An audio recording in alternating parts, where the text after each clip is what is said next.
আরেকটি গোপন কথা, এই ভিডিওটি অবশ্যই আপনার ওই বন্ধুর সাথে শেয়ার করুন যে সবার গোপন কথাগুলো সব সময় তার চ্যাট হিস্ট্রিতে সেভ করে রাখে। ঠিক আছে। এই ডিজিটাল যুগে গোপনীয়তা রক্ষা করা কি সম্ভব? আমার ফলোয়ার হলেই সম্ভব। আজ আপনাদের এমন এক জাদুকরী ওয়েবসাইটের সাথে পরিচয় করে দিব যার নাম হচ্ছে প্রিভনোট।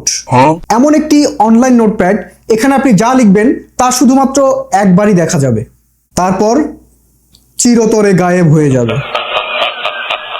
কেন ব্যবহার করবেন, কিভাবে ব্যবহার করবেন এবং কখন ব্যবহার করবেন, তার আগে জেনে নেই প্রিভনোট আসলে কি। ধরুন জরুরি কোনো প্রয়োজনে আপনার বন্ধুকে আপনার ব্যাংক অ্যাকাউন্টের তথ্য অথবা কোনো অনলাইন ফর্মে আপনার ক্রেডিট কার্ডের ডিটেইল পাঠাবেন। আপনার কর্মক্ষেত্রের ভবিষ্যৎ বা আসন্ন কোনো পরিকল্পনার ব্যাপারে আপনি জানেন, কিন্তু আপনার বিশ্বস্ত কাউকে জানাতে চান কোনো রকম প্রমাণ ছাড়াই। এ ধরনের মেসেজিং কেন প্রয়োজন?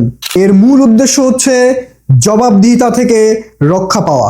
যখন কোনো তথ্য লিখিত আকারে থাকে তখন সেটি প্রমাণ হিসেবে ব্যবহৃত হতে পারে। স্বল্পস্থায়ী মেসেজ ব্যবহার করে সেই ঝুঁকি এড়ানো যায়। এতে করে সংবেদনশীল বা অস্থায়ী তথ্য নিয়ে দ্রুত আলোচনা করা যায় এবং যেটার প্রমাণ থাকে না। তো কিভাবে ব্যবহার করবেন? এটি ব্যবহার করা খুবই সহজ। কোনো অ্যাকাউন্ট খোলার ঝামেলা নেই, কোনো বিজ্ঞাপন নেই, শুধুমাত্র 3টি সহজ ধাপ। নোট লিখুন, লিঙ্ক জেনারেট করুন, লিঙ্কটি কপি করুন, গুগলে গিয়ে টাইপ করুন প্রিভনোট। প্রথম যে সাজেশনটি আসবে সেটিতে ক্লিক করুন। এটি সরাসরি আপনাকে প্রিভনোটের ওয়েবসাইটে নিয়ে যাবে। নিউ নোটে গিয়ে আপনার মেসেজটি টাইপ করুন এবং ক্রিয়েট নোট বাটনটিতে ট্যাপ করুন। ওয়েবসাইটটি আপনাকে একটি লিঙ্ক জেনারেট করে দিবে। লিঙ্কটিকে কপি করে হোয়াটসঅ্যাপ, ভাইবার, মেসেঞ্জার বা যে কোনো মাধ্যমে এটিকে আপনার কাঙ্ক্ষিত নম্বরে শেয়ার করে দিন। এবার আসুন প্রমাণ সহ দেখিয়ে দিই। প্রথমবার লিঙ্কটিতে ট্যাপ করলে এটি সেই ওয়েবসাইট থেকে আপনাকে ওই মেসেজটি দেখাবে। পরবর্তীবার যদি আবার চেষ্টা করেন তাহলে এই মেসেজটি দেখতে পাবেন, this note was read and destroyed.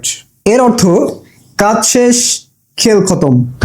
এরকম সব দারুণ টিপস এবং ট্রিক্স পেতে আমার চ্যানেলটিকে সাবস্ক্রাইব করুন এবং যারা ফেসবুক থেকে দেখছেন তারা আমার পেজটিকে ফলো করে রাখুন, কারণ এরকম দুর্দান্ত সব টিপস এবং ট্রিক্স শুধুমাত্র আমার চ্যানেলেই পাবেন।